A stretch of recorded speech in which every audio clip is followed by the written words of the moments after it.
बिस्मिल्लाहिर्रहमानिर्रहीम।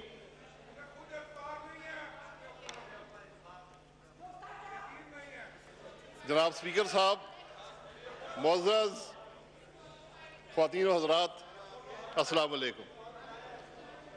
मैं आप सब का मशकूर हूँ जिन्होंने आज इस जमहूरी अमल में हिस्सा लिया, हक में वोट डाला। यही जमहूरियत का तरीका होता है और यही आज अपनाया गया। मैं अपने PMLN के पार्लियामेंट्री पार्टी का मशकूर हूँ जिन्होंने मुझे इस मनसब के लिए मौजूद समझा। मैं अपने तमाम उन दोस्तों का जिन्होंने वोट दिए उनका मशकूर हूँ। मैं अपोजिशन के अरकान का मशकूर हूँ जिन्होंने अपने हक का इस्तेमाल किया। और मैं सबसे बढ़कर अवाम के वज़ीर आज़म मोहम्मद नवाज शरीफ का मशकूर हूँ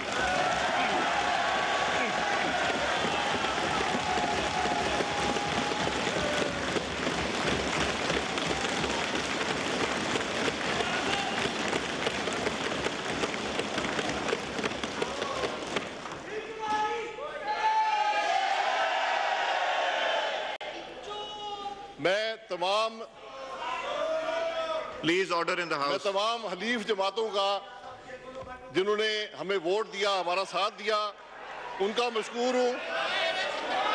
order in the house, order in the house. और मैं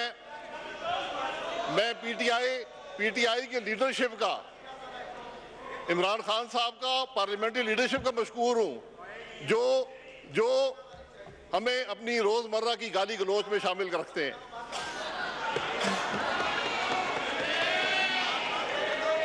जनाब, चार दिन कबल जुमे को एक सुप्रीम कोर्ट का फैसला आया जिसकी कोई नज़ीर नहीं थी। हमने उसको मन और अन कबूल किया, हमने उसको इम्प्लीमेंट किया, तो पाकिस्तान के अवाम ने कबूल नहीं किया। No cross talk, no cross Pakistan talk. के अवाम ने उस फैसले को रद्द किया। कोई लीगल एक्सपर्ट ऐसा नहीं है जो इस फैसले को मान सके। पीएम ने उसी वक्त प्राइम मिनिस्टर हाउस छोड़ दिया, अपने घर चले गए। अगले दिन पार्लिमानी पार्टी की मीटिंग बुलाई गई,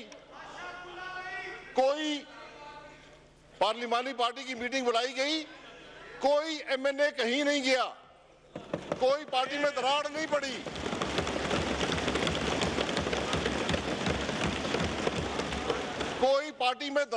पड़ी। और 200 के करीब MNAs की पार्लिमानी पार्टी में वज़ीर आज़म का कोई उम्मीदवार नहीं था। जिसका नाम वज़ीर आज़म ने लिया वो आज आपके सामने खड़ा है।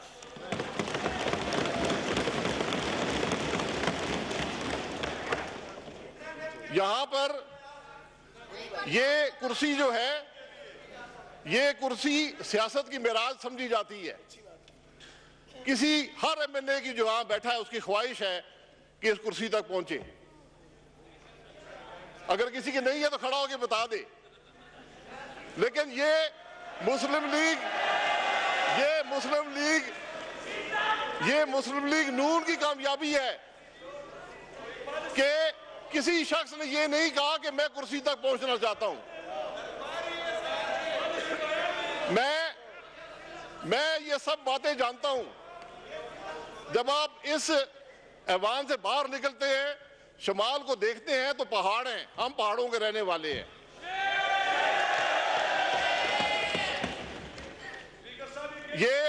ये काम मैं जानता हूं, जो ये कर रही है मैं जानता हूं और इनसे बेहतर कर सकता हूं। लेकिन हमें वो तरबियत नहीं है, हमारे लीडर का हुक्म है कि गाली का जवाब शाइस्तगी से दिया जाए।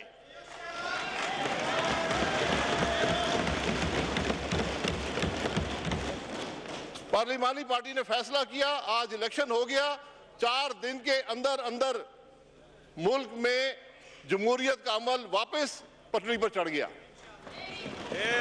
कोई डिरेल नहीं हुआ, कोई भागा नहीं, कोई टूटा नहीं। मैं नवीद कमर साहब का मशकूर हूं। Please, no cross talk. Naveed कमर साहब का मशकूर हूं कि वो भी उम्मीदवार थे इस इलेक्शन में। मैं और नवीद कमर साहब अमेरिका में 2 साल इकट्ठे पढ़ते भी रहे, एक कमरे में भी रहे, जिसकी गवाही ये खुद देंगे। तो ये मैं लीडर द अपोजिशन का, वो कुछ मेरे साथ उनकी बेतकल्लुफी है, तो ये उनकी साजिश है कि 2 भाइयों को लड़ा दिया। जनाब, मैं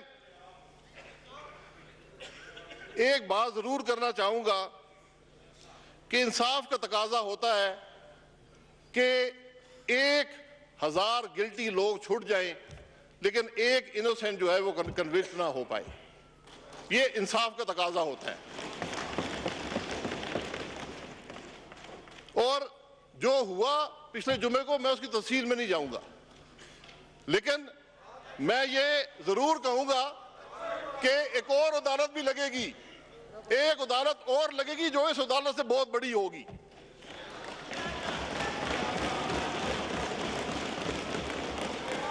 वहां कोई जीआईटी नहीं होगी, वहां कोई जीआईटी नहीं होगी, और हम लोग गवाह होंगे कि नवाज शरीफ पे कोई करप्शन का चार्ज नहीं है। मैं मुल्तान से एमएनए जो बैठे हैं, ये सामने बैठे मुल्तान से एमएनए, ये मुझसे ज्यादा अरसा नवाज शरीफ के वजीर रहे हैं। ये वहां गवाही देंगे कि नवाज शरीफ ने कभी करप्शन नहीं की।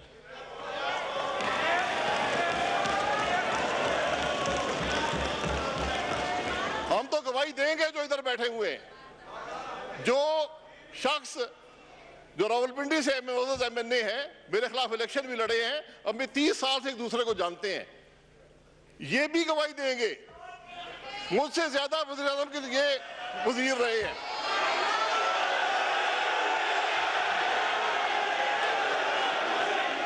ये भी गवाही देंगे। वहां नारे मारने का वक्त नहीं होगा।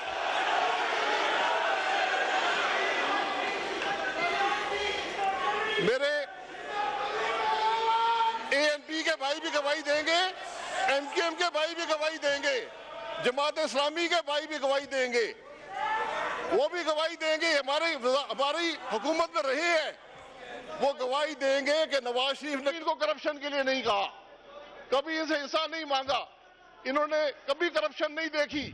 और सबसे बढ़कर मैं गवाही दूंगा, जो 30 साल से नवाज शरीफ के साथ हूं, कि उसने कभी हमें करप्शन के लिए नहीं कहा। अगर हम उसके अंदर करप्शन का रत्ती भर भी देखते, मैं आज यहां ना खड़ा होता, मैं आज वहां बैठा होता। इसलिए बैठा होता कि हमने उसूलों पर सियासत की है। जो वक्ती मुफाद के लिए भागे वो आज बैठे हुए, वो आज 26 वोट लेकर बैठे हुए।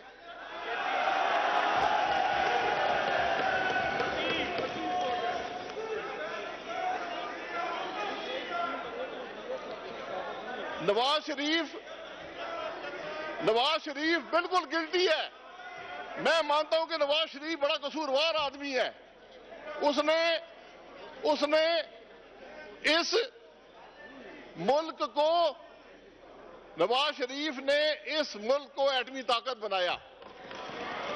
नवाज शरीफ ने इकॉनमी को मजबूत किया। मैं माजी में ज्यादा नहीं जाना चाहता। उस वक्त ये लोग गवाह थे, ये वजीर थे, मैं वजीर नहीं था, ये लोग वजीर थे। ये जानते हैं कि नवाज शरीफ ने क्या किया या क्या नहीं किया। मैं तो अभी की बात कर देता हूं। नवाज शरीफ का कसूर ये है कि उसने इकॉनमी को स्टेबलाइज किया। नवाज शरीफ का कसूर ये है कि 10,000 मेगावाट बिजली सिस्टम में शामिल की, और इंशाल्लाह नवंबर के बाद लोड शेडिंग नहीं होगी। नवाज शरीफ का कसूर ये है कि एलएनजी लाकर मुल्क की तमाम इंडस्ट्री को चलाया, पावर प्लांट्स को चलाया, फर्टिलाइजर प्लांट जो बंद पड़े थे उनको चलाया। एलएनजी पे बात करनी है, मैं हाजिर हूं, 24 घंटे हाजिर हूं बेटा।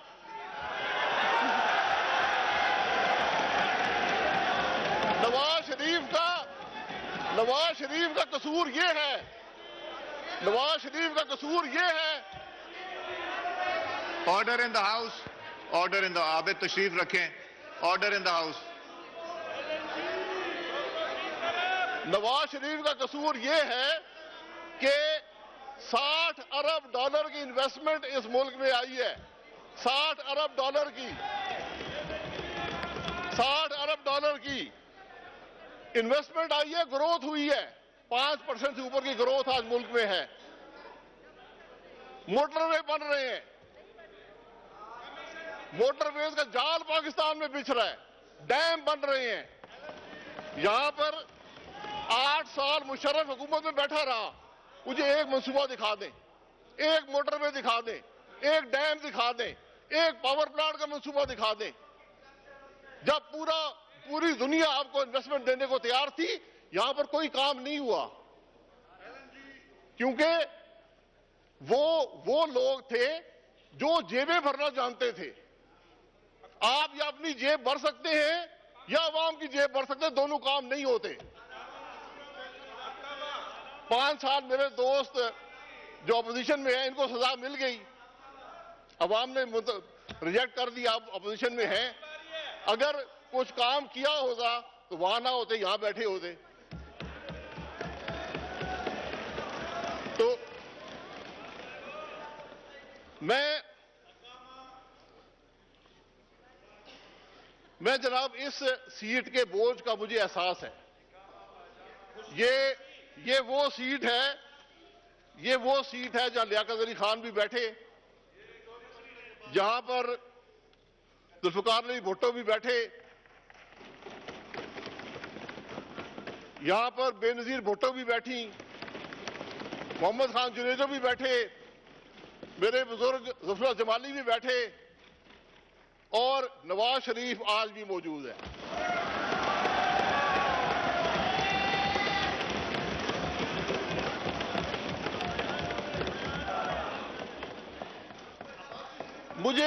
मुझे इस जिम्मेवारी का एहसास है।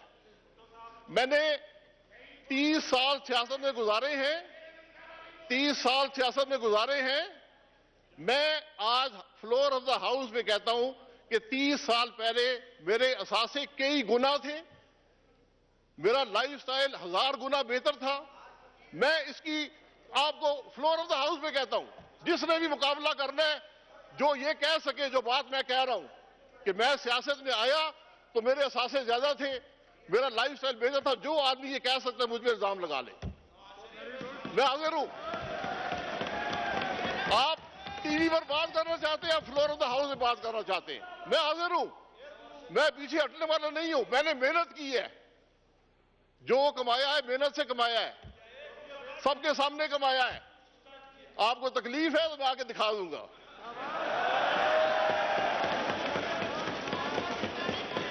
जनाब बात यह है, बात यह नहीं है, बात यह है, आज मैं कोई खुशी नहीं खड़ा, मुझे खुशी नहीं है, यकीनन मैं आपको हकीकत से कहता हूं, क्योंकि सियासत मुल्क में एक गाली बन चुकी है, सियासत एक गाली बन चुकी है। इसलिए आज इस ऐवान का सबसे बड़ा काम यह है कि अपनी इस ऐवान के तकद्दुस को, अपनी इज्जत को बहाल करें। मुल्क ने अगर चलना है, ये आईन है, इस मुल्क का आईन, इसके मुताबिक मुल्क ने चलना है।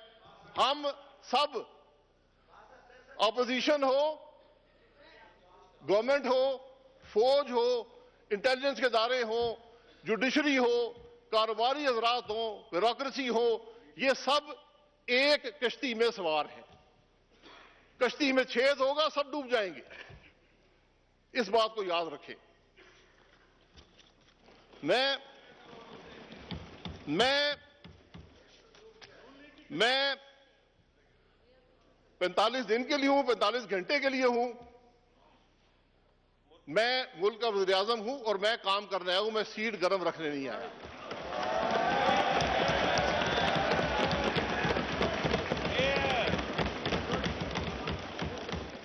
पैंतालीस दिन रहा, 45 महीने का काम करूंगा।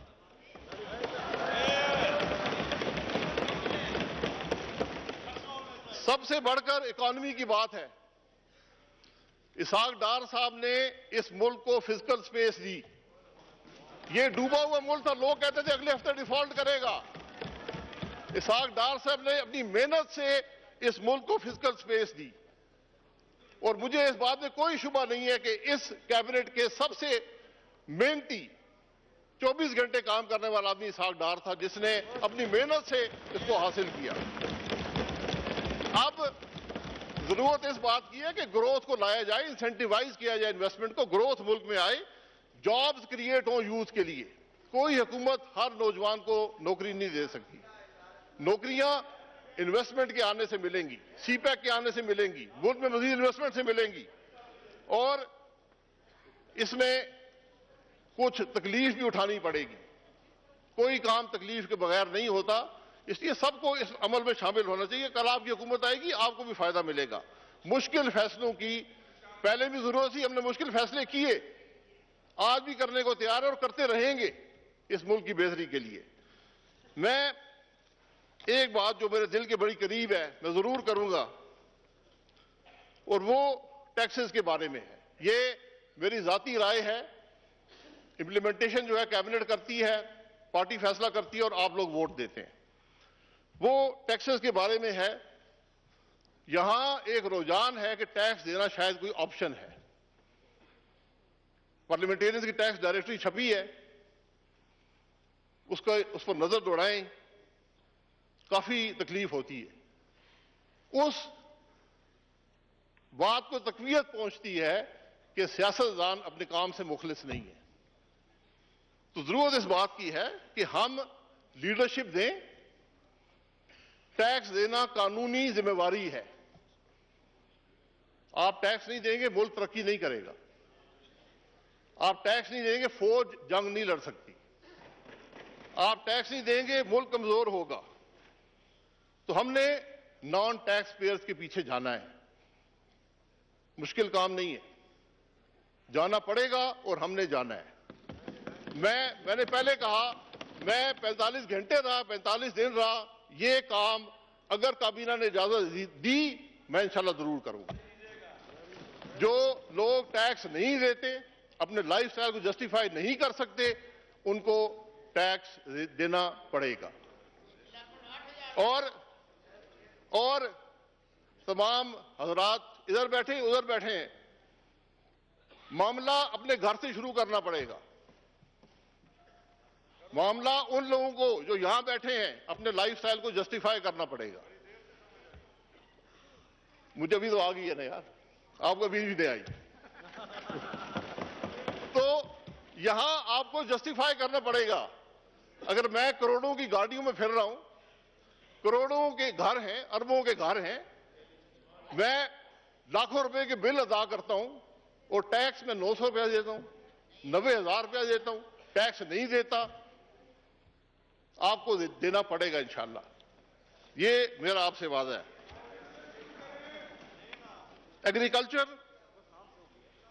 एग्रीकल्चर जो है इस मुल्क की रीढ़ की हड्डी, हमने इसको मजबूत करना है। हमारी कुछ पॉलिसियां थी,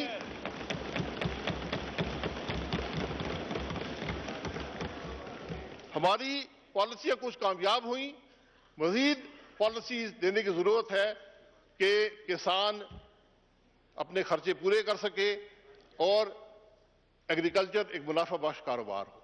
मैं एग्रीकल्चरिस्ट नहीं हूं, लेकिन मुझे उनकी तकलीफ का एहसास है और ये आज सबसे बड़ी जरूरत है। मैं सिक्योरिटी के बारे में जरूर बात करूंगा कि सिक्योरिटी की प्रोविजन हुकूमत का अवलीन फर्ज होता है। ये हर शहरी का बुनियादी हक है। इसमें एक इंटीग्रेटेड एफर्ट की जरूरत है। सबने मिलकर इस मसले को हल करना है। मैं एक बात जरूर करना चाहता हूं चौधरी निसार साहब की इजाजत से। दुनिया का कोई मुल्क नहीं है जो ऑटोमेटिक असले को आम आदमी के लिए लाइसेंस करे। तकलीफदेह बात है सबके लिए। मुझे कोई दुनिया का मुल्क दिखा दें जहां आम शहरी ऑटोमेटिक असला लाकर फिरता हो। आप पार्लियामेंट के बाहर खड़े हो, हर 2 मिनट बाद एक मुख्तलिफ किस्म की मलेशिया गुजरेगी। 6-6 आदमी बैठे हुए गाड़ियों में असला उठाया हुआ है, ऑटोमेटिक असला उठाया हुआ है, सिविलियन कपड़े पहने हुए हैं। ये लोग कौन हैं? क्या इनसे को पूछने वाला है? यहां असेंबली के मेंबरान आते हैं, ऑटोमेटिक असले बरदार लोग साथ हैं। तो अगर मेरी काबीना ने इजाजत दी तो इन लोगों के खिलाफ कार्रवाई होगी। वफाकी हुकूमत तमाम असले के लाइसेंस कैंसिल करके वापस लेगी और लोगों को पैसे देगी। ऑटोमेटिक असला वफाक जारी नहीं करेगा। ये मैं फिर कहता हूं, मेरी जाती राय, इसको होना चाहिए। मैं पूरी कोशिश करूंगा। अगर पार्लियामेंट ना मानी, काबीना ना मानी, तो मैं कुछ नहीं कर सकता। मैं तालीम की बात जरूर करूंगा। क्वालिटी ऑफ एजुकेशन ने सफर किया है। सूबे इसको फॉलो करें या ना करें, ये उनकी मर्जी है, लेकिन मेरी पूरी कोशिश होगी कि ऑटोमेटिक असला इस मुल्क में ना हो, आम शहरी के हाथ में। पुलिस के पास हो, फौज के पास हो, आम शहरी के पास ऑटोमेटिक असला ना हो। ये मेरी पूरी कोशिश है। मैं एजुकेशन की बात भी जरूर करूंगा कि मुल्क में क्वालिटी एजुकेशन की जरूरत है। हम पीछे हट गए हैं। मुल्क में ये डिवॉल्व्ड इशू है, लेकिन लीडरशिप फेडरल गवर्नमेंट ने देनी है।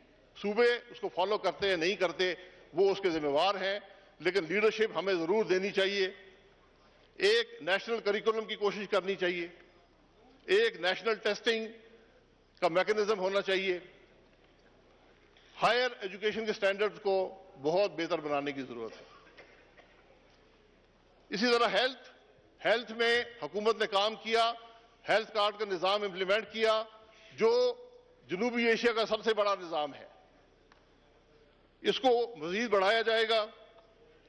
अगर प्रोविंसेस भी शामिल हो जाएं तो बहुत अच्छी बात होगी। क्वालिटी हॉस्पिटल्स की जरूरत है। वसाइल के अंदर रहते हुए हुकूमत इसकी कोशिश भी पूरी करेगी। बिस्क का निजाम बढ़ाया जाएगा। पहले ही हुकूमत ने 50% से ज्यादा बढ़ाया है, मजीद इंशाल्लाह बढ़ाया जाएगा, ताकि एक सोशल सिक्योरिटी का नेट अवाम को दिया जाए। पावर प्रोजेक्ट्स, मैंने पहले कहा कि पूरे पाकिस्तान की तारीख में 17,000 मेगावाट के पावर प्रोजेक्ट लगे थे। इस हुकूमत ने 10,000 से ज्यादा के लगाए हैं। मौके पे मौजूद है, इनॉग्रेशन नहीं है, मौके पे मौजूद है। जो लोड शेडिंग नवंबर 1 के बाद इंशाल्लाह नहीं होगी, सिर्फ उन जगहों पे होगी जहां लोग बिल अदा नहीं करते। मोटरवेज का निजाम एक मॉडल होगा इंशाल्लाह एशिया का। ये मोहम्मद नवाज शरीफ की विजन है, इसको हम इंशाल्लाह इंप्लीमेंट करेंगे।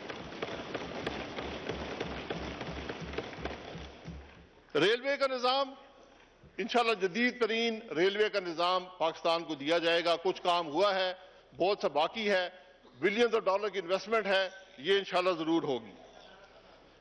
कराची का पैकेज है, पीएम साहब ने इसको वादा किया था, उस पैकेज को इंप्लीमेंट किया जाएगा और उससे भी बढ़ाकर कराची के मसाइल को हल किया जाएगा, क्योंकि अगर कराची के मसाइल हल नहीं होंगे, मुल्क के मसाइल भी हल नहीं होंगे। ये बुनियादी बात है। हमने कराची को अमन अमान दिया, लेकिन अब वहां डेवलपमेंट की भी जरूरत है। सबसे बड़ा शहर, दुनिया के बड़े शहरों में से एक है, इंफ्रास्ट्रक्चर को बेहतर बनाने की जरूरत है। फाटा में डेवलपमेंट का काम पीछे रहा, इंशाल्लाह उसको हम मुकम्मल करेंगे।